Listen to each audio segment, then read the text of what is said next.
नेपाल से आने वाली नदियां उत्तर बिहार में हर साल तबाही मचाती हैं। दशकों से मांग की जा रही है कि नेपाल के साथ बातचीत कर हाई डैम बनाया जाए, लेकिन नेपाल की तरफ से कोई सकारात्मक कदम नहीं उठाए जाने के कारण अब तक इसका समाधान नहीं निकल सका। और ऐसे में राज्य सरकार अब उत्तर बिहार को बाढ़ से बचाने की वैकल्पिक योजनाओं पर विचार कर रही है।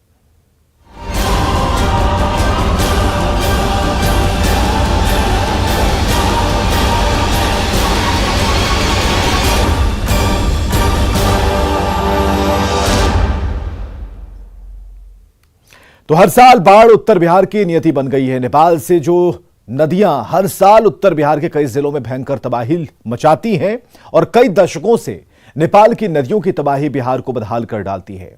इस कारण हर साल आर्थिक के साथ जान माल का भारी नुकसान होता है। बावजूद इसके दशकों बाद भी इस समस्या का कोई समाधान अभी तक नहीं दिखता। हालांकि तटबंध भी बनाए गए, लेकिन समस्या जस की तस है।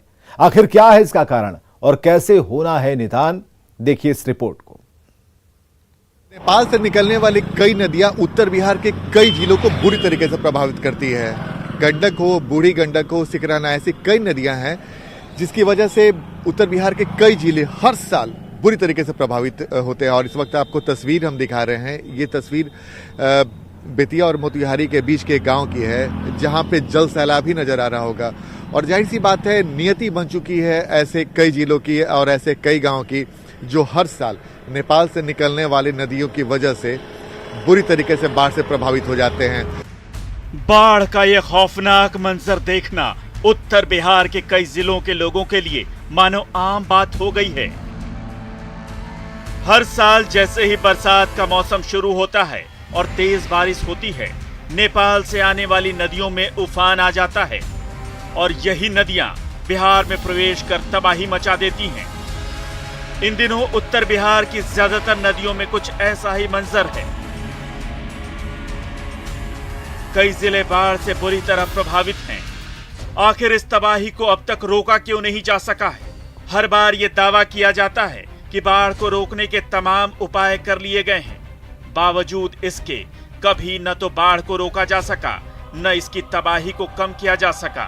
बिहार के जल संसाधन मंत्री संजय झा तर्क देते हैं कि इसके लिए नेपाल से आने वाली नदियां जिम्मेदार हैं और जब तक हाई डैम नहीं बनाया जाएगा तब तक हालात नहीं बदलेंगे। 2004 से मैं लगातार बोल रहा हूं कि भाई नेपाल में हाई डैम जब तक नहीं बनता है तो परमानेंट सॉल्यूशन नहीं। और वहां पर भारत सरकार भी कोशिश कर रही है, क्योंकि ये इंटरनेशनल इशू है। भारत सरकार को नेपाल सरकार से बात करना है। वहां आज तक डीपीआर नहीं बन पाया, तो फर्दर कोई प्रोग्रेस उसमें दिखाई नहीं पड़ रहा है। दरअसल उत्तर बिहार में कई बड़ी नदियों के साथ साथ छोटी नदियां भी तबाही मचाती हैं। इन नदियों को अब तक कंट्रोल नहीं किया जा सका है, जिसकी वजह से हर साल नेपाल से आने वाली ये नदियां बिहार में तबाही मचा देती हैं। इस वक्त बगहा, बेतिया, मोतिहारी, मुजफ्फरपुर और समस्तीपुर सहित कुछ और इलाके ऐसे हैं जहां बूढ़ी गंडक नदी तबाही मचा रही है। इस नदी को सिकरहना नदी के नाम से भी जाना जाता है, जो आगे चलकर बूढ़ी गंडक कहलाती है। ऐसी कई और छोटी छोटी नदियां हैं जो हर साल तबाही लेकर आती हैं। क्या इन नदियों को कंट्रोल नहीं किया जा सकता है? जाने माने भूगर्भ शास्त्री प्रोफेसर आरबी सिंह इसके निदान के लिए नदियों की नेटवर्किंग के साथ साथ नेपाल में भी इसका उपाय बताते हैं। इन नदियों को अगर जोड़ते हैं आप तो एक दूसरे का पानी दूसरे में जा सकता है। दूसरी आवश्यकता ये है कि सिल्टेशन ज़्यादा होना ही बाढ़ का एक बड़ा का, तो छोटी नदियों में सिल्टेशन रिमूवल का काम हर साल वर्षा के बाद अगर किया जाएगा तो उसका चैनल साफ हो जाएगा और ये हो सकता है। बड़ी नदियों में कुछ परेशानी है, खर्च भी ज़्यादा, लेकिन छोटी नदियों में ये काम भी हो सकता है। जाहिर है बिहार की तबाही के पीछे नेपाल से आने वाली नदियां जिम्मेवार हैं। उत्तर बिहार को इस समस्या से छुटकारा दिलाने के लिए हाई डैम बनाने की मांग सालों से हो रही है, लेकिन अभी तक इसका कोई ठोस समाधान नहीं निकल सका है। नेपाल से आने वाली नदियों की एक बड़ी समस्या गाद भी है। गाद के कारण बाढ़ की समस्या बढ़ती ही जा रही है। जल संसाधन मंत्री संजय झा कहते हैं कि जब तक हाई डैम नहीं बन जाता तब तक बिहार सरकार अपने स्तर से बिहार की कुछ छोटी छोटी नदियों को जोड़ने की योजना बना रही है ताकि बाढ़ से कुछ राहत मिल सके। कुछ ऐसी ही राय प्रोफेसर आरबी सिंह भी रखते हैं। जरूर अब कोशिश कर रहे हैं कि हम लोगों को बहुत होप हो नहीं रहा है कि नेपाल में चीजें क्योंकि उस स्पीड में या ऐसे नहीं हो रही है जो हम लोगों ने सोचा था। तब हम लोग ये जरूर प्रयास कर रहे हैं कि आने वाले समय में कि बिहार के अंदर जो छोटी छोटी नदी है उसको कैसे अगर इंटरलिंक करके इसके प्रभाव को अगर कम कर सकते हैं, खत्म की बात तो नहीं कर सकता हूं, तो वो जरूर हम लोग एक दो जगह मॉडल के रूप में एक्सपेरिमेंट बेसिस पर कोशिश करेंगे कि भाई ये करके देखें और उससे अगर उसका कुछ प्रभाव कम हो सके। बिहार में गंडक और कोसी नदी नेपाल से आने वाली दो बड़ी नदियां हैं जिनकी वजह से बड़ी तबाही मचती है। इन दोनों नदियों पर भी हाई डैम बनाने की बात अक्सर होती है, लेकिन अभी तक योजना पर काम आगे नहीं बढ़ सका है। उत्तर बिहार के कई जिले बाढ़ से पूरी तरीके से प्रभावित हो जाते हैं। हर साल नियति बन चुकी है उत्तर बिहार के कई जिलों का बाढ़ में डूबना। हम इस वक्त आपको तस्वीर दिखा रहे हैं, गंडक नदी की तस्वीर, जो वाल्मीकि नदी के पास से जैसे ही बिहार में प्रवेश करती है गंडक नदी में बदल जाती है और इसी नदी को नेपाल में नारायणी नदी के नाम से जाना जाता है। और मानसून के समय जब नेपाल में जबरदस्त बारिश होती है तो उसका सीधा असर गंडक नदी में पड़ता है।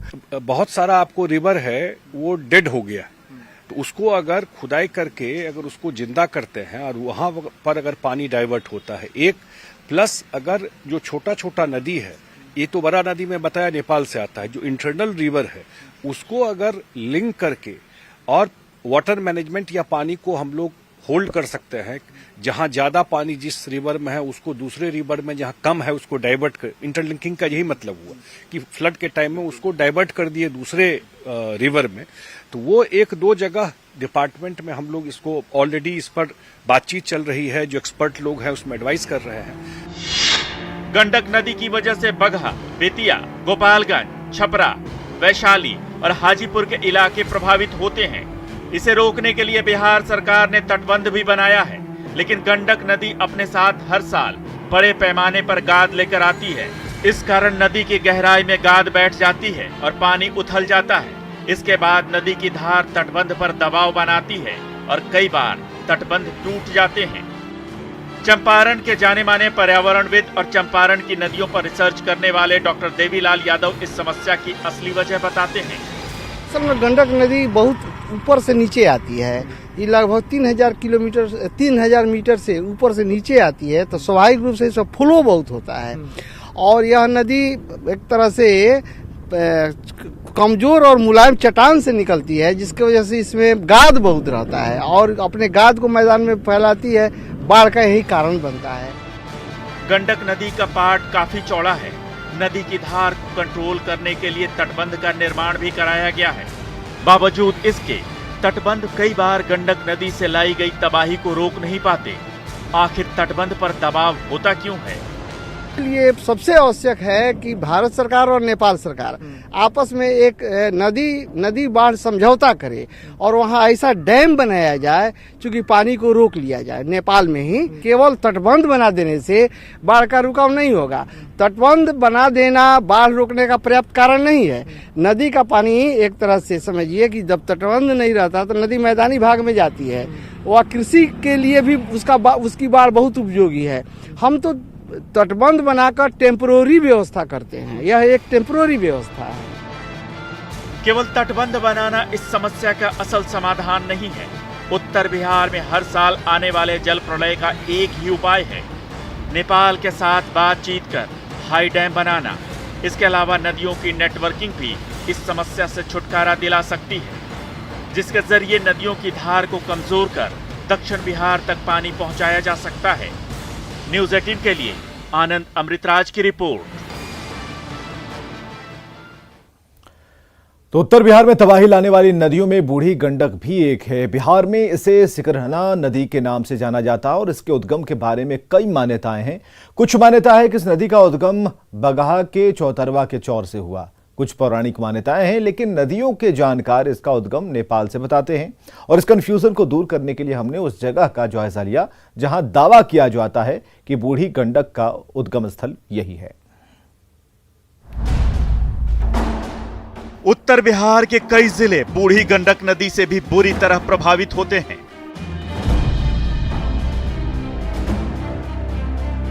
वही बूढ़ी गंडक जिसे लोग बिहार में सिकरहना नदी के नाम से भी जानते हैं।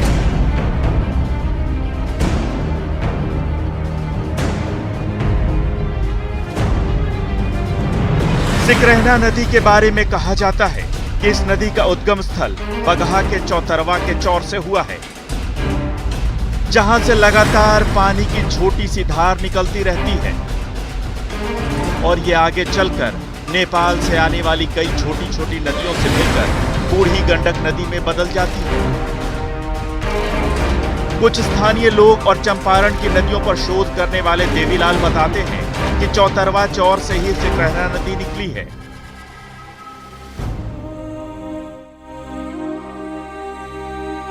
जिस जगह को बिहार में नदी के उद्गम स्थल होने का दावा किया गया था, वहां तक न्यूज 18 की टीम बहुत मुश्किल से पहुंची। हम इस बात से हैरान थे कि क्या यह संभव है कि पानी की इतनी छोटी सी धार उत्तर बिहार के कई जिलों में बड़ी तबाही लाए। जब हम बगहा में पहुंचे थे, उस इलाके में जहां हमें बताया गया था कि सिकरहना नदी, जिसे बूढ़ी गंडक के नाम से भी जाना जाता है, जिसे उत्तर बिहार का शोक भी कहा जाता है, उसकी उत्पत्ति एक छोटे से खेत से हुई थी। ये जब जानकारी हमें मिली तो हम भी हैरान रह गए और हमारी टीम ने तय किया कि किसी भी तरीके से हम उस जगह पे जाएंगे।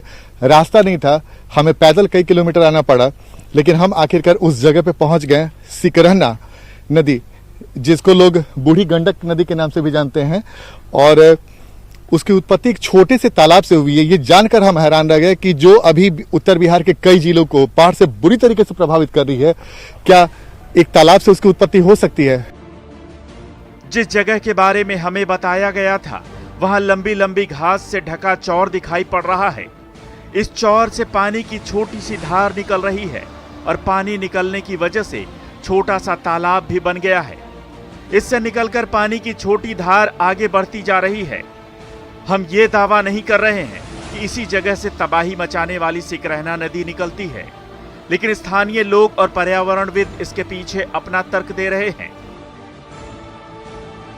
आगे तक बहुत दूर तक जाती है। इसमें जाकर सिकटी नदी मिलती है, हरहा मिलती है, खूटी मिलती है, मसान मिल जाती है। बहुत बड़ा आगे जाकर बढ़ गया है। अच्छा, माउन को नदी क्षेत्र का वही है ये सिकरहना। माउन नदी क्षेत्र का वही है। अच्छा, मतलब इसी तालाब से सिकरहना नदी निकलती है। हाँ। और इसके जो पानी का धार है, निकलते निकलते आगे जाके वो नदी में बदल जाता है। बहुत बहुत बड़ा पार्ट हो गया है इसका। सालों भर पानी से निकलता रहता था, चूंकि आर्टिजन वेल सूखता नहीं है। और आगे जाकर इसमें कई नदियां, सिकटी, हरहा, मशान, पंडई, मनियारी, करताहा, बलोर, ओरिया, गाद, अनेक लाल बकिया इत्यादि अनेक नदियां इसमें मिलती गई और यह अब आगे जाकर बहुत बड़ी नदी का रूप ले लिया। यही नहीं, बूढ़ी गंडक नदी के उद्गम से जुड़ी एक पौराणिक कथा भी है जो स्थानीय लोग अक्सर सुनाते हैं। मान्यता के मुताबिक इसका उद्गम अर्जुन के तीर से हुआ है। को भी पहले आश्चर्य होता था, लेकिन इसके पहले हम आए यहाँ, इसको देखे और यह देख करके चंपारण की नदियां नामक किताब लिखे, जिसमें इसकी जिक्र किए हैं। असल में जैसा कि दंत कथा है कि अर्जुन गाय जब चरवाहा थे, तो गाय चराते समय गाय को प्यास लगी तो सीख से मार दिया और नदी फूट गया और इसमें से पानी निकला, इसलिए इसका नाम सिकरहना हो गया। स्थानीय लोग चाहे जो भी तर्क दें, लेकिन ये माना जाता है कि सिकरहना नदी नेपाल में सोमेश्वर पहाड़ी से निकली है और इसके बाद पानी का स्रोत चौतरवा तक पहुंचता है। यहीं से इस नदी की धार आगे बढ़ती जाती है, आगे जाकर नेपाल से आने वाली कई नदियों के साथ मिल जाती है और आगे चलकर तबाही मचाने वाली बूढ़ी गंडक नदी में बदल जाती है। हमारी टीम उस जगह पहुंची जहां सिकरहना नदी नेपाल से आने वाली दूसरी नदियों के साथ मिलती है। सिकरहना नदी बेतिया जिला में चौतरवा के नजदीक से निकलती है और धीरे धीरे वो आगे जाकर बूढ़ी गंडक में बदल जाती है और बूढ़ी गंडक को उत्तर बिहार का शोक भी कहा जाता है। लेकिन इसके पीछे की कहानी हम आपको बताते हैं और तस्वीर दिखाते हैं। इस वक्त जो आप तस्वीर दिख रहे हैं ये हम चंपारण की तस्वीर दिखा रहे हैं, जहां पे आप दो नदियों के संगम को देख रहे होंगे कि दो नदी मिलती दिख रही है। ये मात्र सिर्फ दो नदी की तस्वीर नहीं है, ऐसे ऐसे कई छोटी छोटी नदियां जो नेपाल से निकलती हैं वो सिकरहना नदी में आकर मिलती है। और जब बरसात का मौसम आता है तो नेपाल में अगर तेज बारिश होती है तो जो नेपाली नदियां आके सिकरहना नदी में मिलती है, जो धीरे धीरे आगे जाकर बूढ़ी गंडक में बदल जाती है, उत्तर बिहार के कई जिलों को बुरी तरीके से प्रभावित करती है। सिकरहना या बूढ़ी गंडक नदी से बिहार में तबाही कब तक होगी, इस बारे में भाजपा के राज्यसभा सांसद जो इसी इलाके से आते हैं कहते हैं कि जब तक नदियों को रोका नहीं जाएगा और तटबंध नहीं बनाए जाएंगे तब तक यही हाल रहेगा। देखिए, इसका परमानेंट सोल्यूशन एक ही है कि जो प्रमुख नदी है उसके दोनों तरफ से बांध के निर्माण करना। और एक योजना बहुत अटल जी के समय में था कि सब नदियों को जोड़ने का। अगर वो योजना लागू हो जाता है तो निश्चित रूप से बहुत सा सुधार हो जाएगा। पहाड़ से सटे होने का दुर्भाग्य कहिए इसको कि थोड़ा भी पानी होता है तो बाढ़ का रूप ले ही लेता है, बहुत गति में पानी आता है। इस साल तो समय से पहले बारिश शुरू हो गया है और समय से पहले बाढ़ भी आना शुरू हो गया है। यही मांग पिछले न जाने कितने दशकों से की जा रही है। विशेषज्ञ भी यही मानते हैं कि नदियों की नेटवर्किंग और बांध के जरिए उत्तर बिहार को बाढ़ की विभीषिका से बचाया जा सकता है। लेकिन हर साल आने वाले इस जल प्रलय के निदान के नाम पर अब तक हुआ कुछ भी नहीं है। न्यूज़ 18 के लिए आनंद अमृतराज की रिपोर्ट। तो क्या है बूढ़ी गंडक नदी की भौगोलिक स्थिति और कैसे नेपाल की सोमेश्वर पहाड़ी से निकलने वाली धारा बिहार में सिकरहना कहलाती है और नेपाल से आने वाली कई जलधाराओं से मिलकर बिहार में प्रलयकारी बूढ़ी गंडक बन जाती है, इस रिपोर्ट में देखिए। बूढ़ी गंडक नदी एक पुरानी जलधारा है। इसे गंगा की 7 धाराओं में से एक माने जाने वाली गंडक नदी का प्रतिरूप भी माना जाता है। बूढ़ी गंडक को सिकरहना नदी के नाम से भी जाना जाता है। यह बिहार में गंडक नदी के समानांतर बहती है। बूढ़ी गंडक नदी का उद्गम मूल रूप से नेपाल की सोमेश्वर पहाड़ी से होता है। इसके बाद बिहार के पश्चिम चंपारण में रामनगर और बगहा के बीच स्थित चौतरवा चौर से बिहार में प्रवेश करती है। अपने 320 किलोमीटर के सफर में ये नदी बिहार के पूर्वी चंपारण, मुजफ्फरपुर, समस्तीपुर, खगड़िया समेत कई अन्य जिलों से होकर गुजरती है। अपनी यात्रा की शुरुआत में यह नदी पहले 56 किलोमीटर चलने के बाद दक्षिण की ओर मुड़ती है। दक्षिण पूर्व दिशा में 20 किलोमीटर के क्षेत्र में बहते हुए बूढ़ी गंडक आगे बढ़ती है। यहाँ से यह नदी समस्तीपुर और बेगूसराय पहुँचती है, जहाँ यह सर्पिले आकार में बहने लगती है। इसी आकार में बहते हुए यह मुंगेर के पूर्वोत्तर में खगड़िया में गंगा नदी में समा जाती है। गंगा नदी से मिलने के साथ ही इस ऐतिहासिक नदी का घुमावदार सफर समाप्त हो जाता है।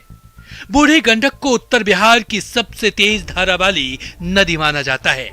यह गंगा की एक सहायक नदी है और इसे उत्तर बिहार की सबसे लंबी नदी के रूप में भी जाना जाता है। रामनगर में सोमेश्वर की श्रेणियों से निकलने के बाद यह नदी सिकरहना के नाम से जानी जाती है, लेकिन अपने मार्ग में तिऊर नदी से मिलने के बाद इसे बूढ़ी गंडक नदी कहा जाने लगता है। इसके बाद यह नदी मुजफ्फरपुर और दरभंगा जिले में प्रवेश करती है। बूढ़ी गंडक नदी की लंबाई 320 किलोमीटर और जलागम क्षेत्र 12,021 वर्ग किलोमीटर है। इसमें 9,601 वर्ग किलोमीटर एरिया बिहार में और बाकी एरिया नेपाल में आता है। बूढ़ी गंडक नदी उत्तरी बिहार के मैदान को 2 भागों में बांटती है। इसकी धारा का बहाव उत्तर पश्चिम से दक्षिण पश्चिम दिशा की ओर है। मसान, बाणगंगा, पंडई और मनियारी आदि इसकी सहायक नदियां हैं। Bureau report, news 18। तो आज के लिए बस इतना ही। कल फिर होंगे हाजिर। देखते रहिए न्यूज़ 18 बिहार झारखंड।